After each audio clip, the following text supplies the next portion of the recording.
আজি এটা নাহৰকটীয়াৰ বাবে খুব আনন্দৰ দিন আৰু এই আনন্দ আৰু স্মৰণীয় দিনটোত আমাৰ মাজত উপস্থিত অসম চৰকাৰৰ মন্ত্ৰী শ্ৰী যোগেন মহান ডাঙৰীয়া, প্ৰশান্ত ফুকন ডাঙৰীয়া, বিমল বৰা ডাঙৰীয়া, নাহৰকটীয়া সমষ্টিৰ সন্মানীয় বিধায়ক তৰংগ গগৈ ডাঙৰীয়া, দুলিয়াজান সমষ্টিৰ সন্মানীয় বিধায়ক তেৰছ গোৱালা ডাঙৰীয়া, খোৱাং সমষ্টিৰ সন্মানীয় বিধায়ক চক্ৰ গগৈ ডাঙৰীয়া, আমাৰ মাজত উপস্থিত অসম চৰকাৰৰ প্ৰধান সচিব জ্ঞানেন্দ্ৰদেৱ ত্ৰিপাঠী ডাঙৰীয়া, জিলা আয়ুক্ত বিক্ৰম কৈৰী ডাঙৰীয়া, ডাইৰেক্টৰ এমপ্লয়মেণ্ট শ্ৰী নৰেন্দ্ৰ শাহ ডাঙৰীয়া, লোক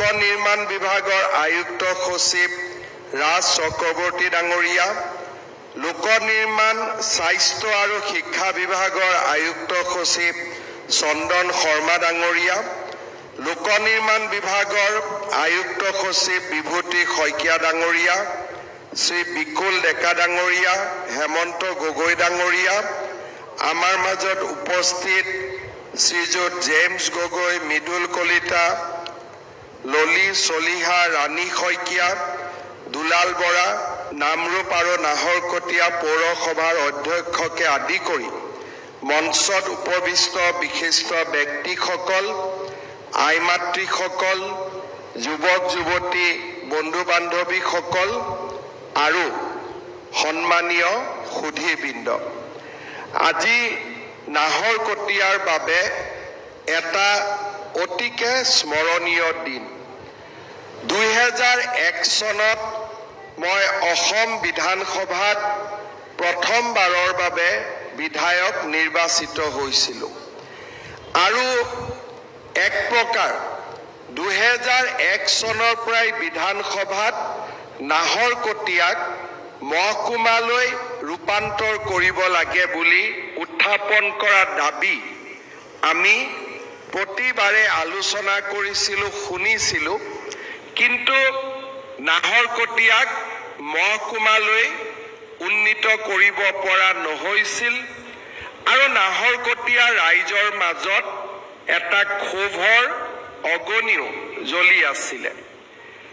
ইয়াৰ লগতে নাহৰকটীয়া সমষ্টিত আমাৰ যি সাৰ কাৰখানা আছিলে সেই কাৰখানাও সংকটৰ সন্মুখীন হৈছিলে আৰু অসমৰ ভিতৰতে এটা ঔদ্যোগিক, ব্যৱসায়িক, শৈক্ষিক, সাংস্কৃতিক সকলো দিশতে আগবঢ়া নাহৰকটীয়া সমষ্টিৰ জীৱনলৈ এক ক'ব নোৱাৰাকৈ সংকট আহি উপস্থিত হৈছিলে।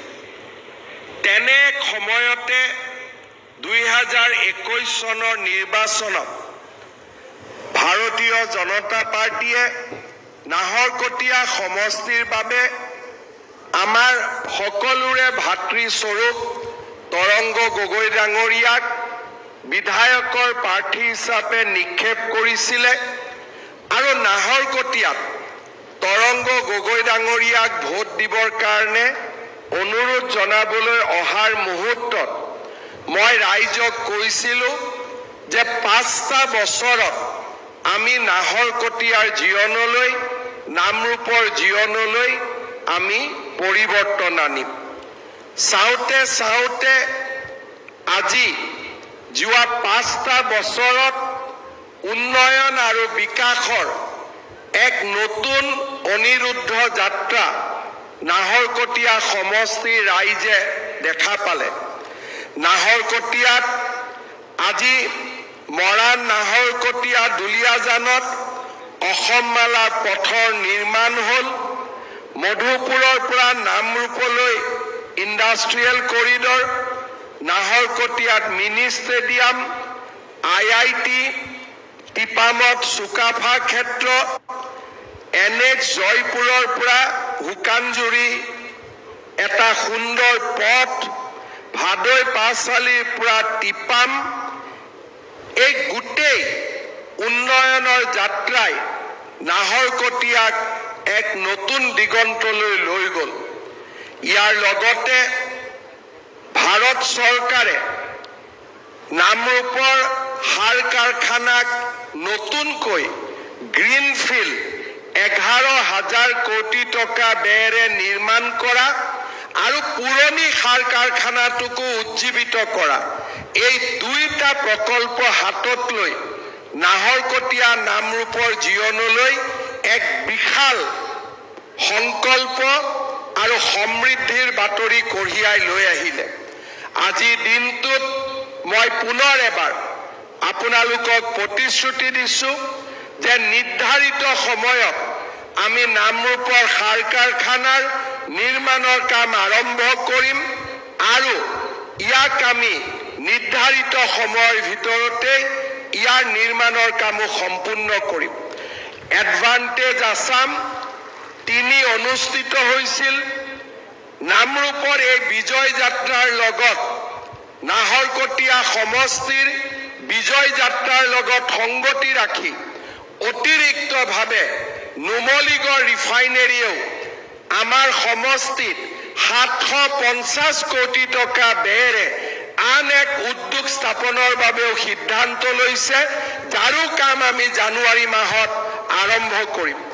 অৰ্থাৎ যি নামৰূপে এটা সাৰ কাৰখানাৰ পুনৰ্জীৱনৰ কাৰণে চৰকাৰক অনুৰোধ কৰিছিল, সেই সাৰ কাৰখানাৰ পুনৰ্জীৱনো হ'ব, লগত অতিৰিক্তকৈ গ্ৰীণফিল্ড ফাৰ্টিলাইজাৰ কোম্পানীও ইয়াত আহিব আৰু NRLৰ জৰিয়তে আৰু এক নতুন উদ্যোগো আমাৰ এই নাহৰকটীয়া সমষ্টিতে স্থাপন কৰা হ'ব।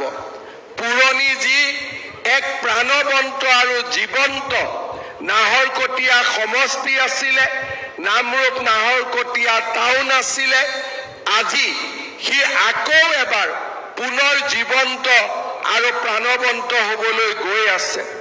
আৰু এই গোটেই উন্নয়নৰ আঁৰত নাহৰকটীয়া সমষ্টিৰ সন্মানীয় বিধায়ক তৰংগ গগৈ ডাঙৰীয়াই অনবদ্য অৱদানেৰে আজি নাহৰকটীয়াক অসমৰ ভিতৰতে এটা বিকশিত সমষ্টিলৈ ৰূপান্তৰ কৰিবলৈ সক্ষম হ'ল।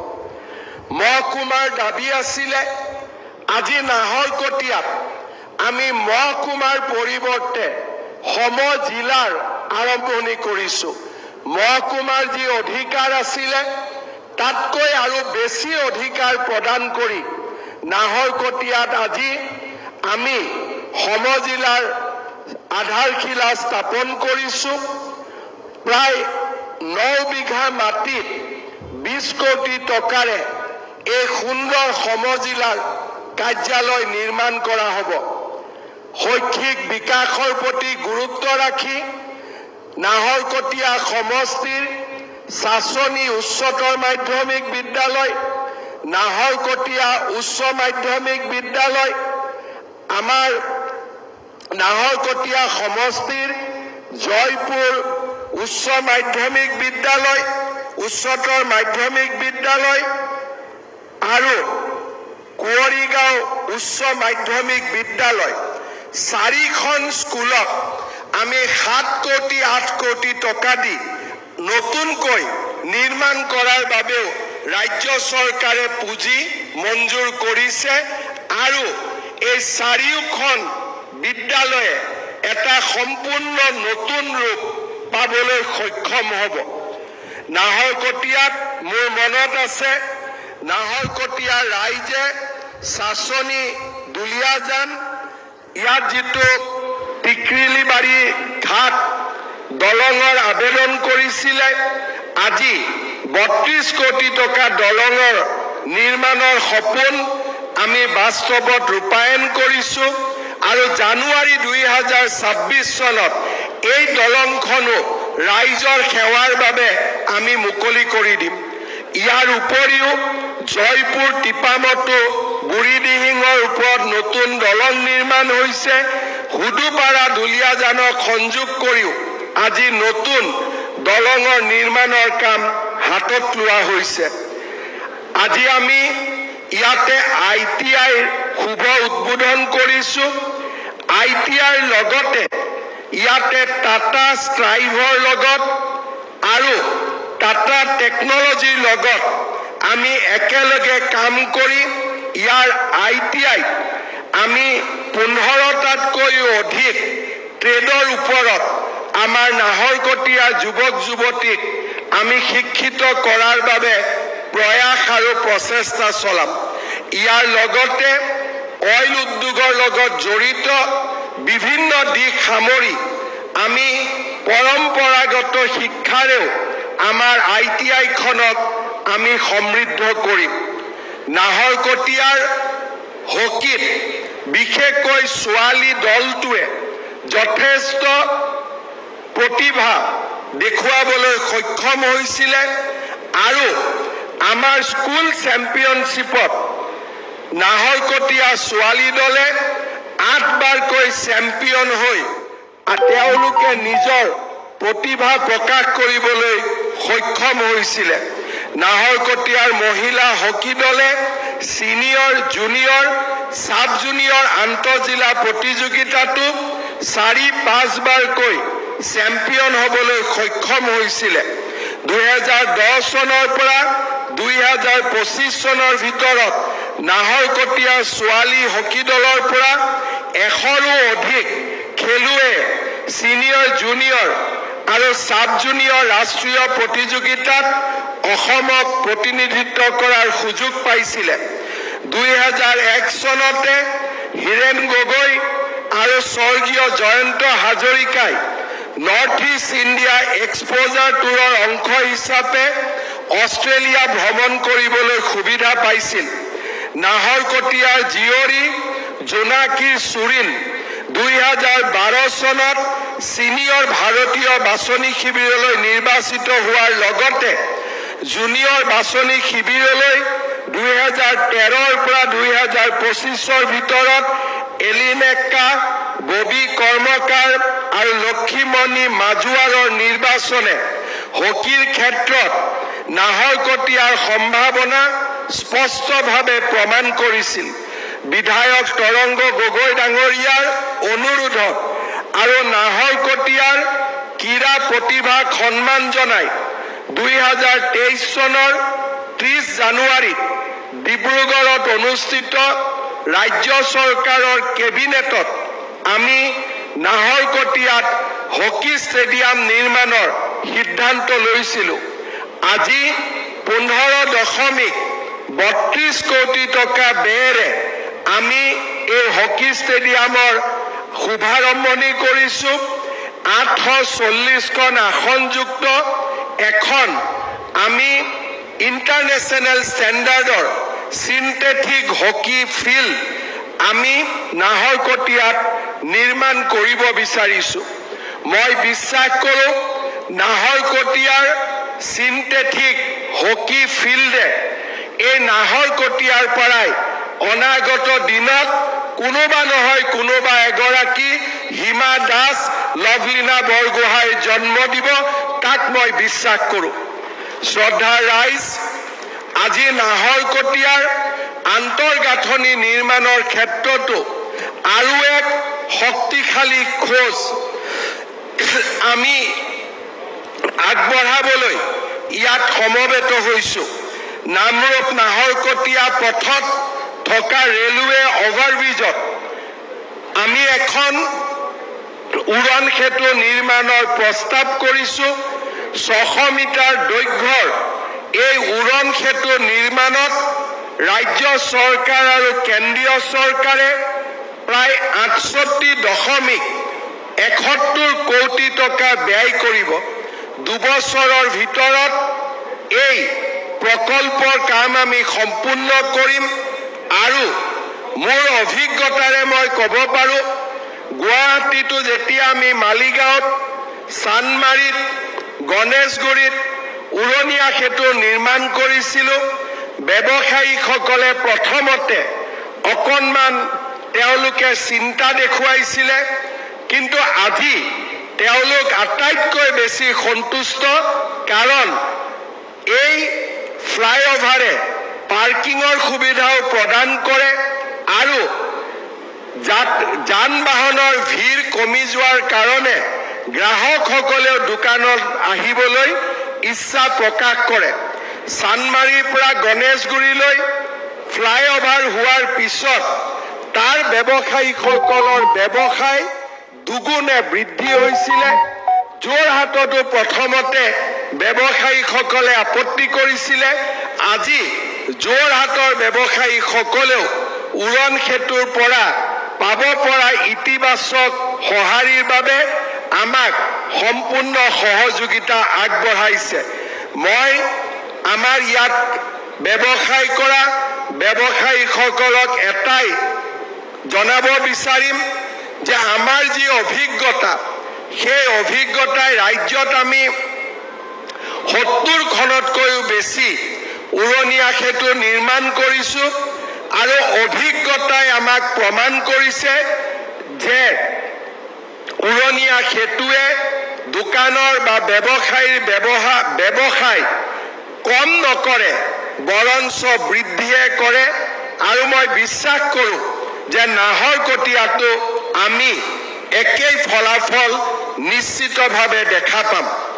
আজি আমাৰ মঞ্চত কেইবাগৰাকীও বিধায়ক আছে আৰু মোৰ বক্তব্যও অসমৰ বিভিন্নজন বিধায়কে শুনিব।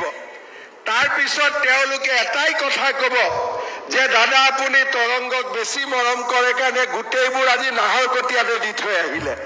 কিন্তু মই বিশ্বাস কৰোঁ যে অসমৰ এখন প্ৰাচীন শিল্পনগৰী হিচাপে আৰু অসমৰ এটা বৌদ্ধিক, শৈক্ষিক, ঔদ্যোগিক সমষ্টি ৰূপে নাহৰকটীয়াই যিখিনি পাইছে সেইখিনি পোৱাৰ বাবে নাহৰকটীয়াৰ ৰাইজৰ সম্পূৰ্ণ যোগ্যতা আছে। অনাগত দিনত ইয়াতকৈও আমি নাহৰকটীয়াৰ বাবে আৰু বেছিকৈ কাম কৰাৰ বাবে প্ৰয়াস আৰু প্ৰচেষ্টা কৰিম। শ্ৰদ্ধাৰ ৰাইজ, আমি যদি নিৰপেক্ষভাৱে চাওঁ আৰু অকণমান যদি দলীয় ৰাজনীতিৰ পৰা ঊৰ্ধত উঠি গৈ চিন্তা কৰোঁ, 2021 চনত আমি কোনেও কল্পনা কৰা নাছিলোঁ যে নাহৰকটীয়াৰ জীৱনলৈ এনেকৈ পৰিৱৰ্তন আহিব।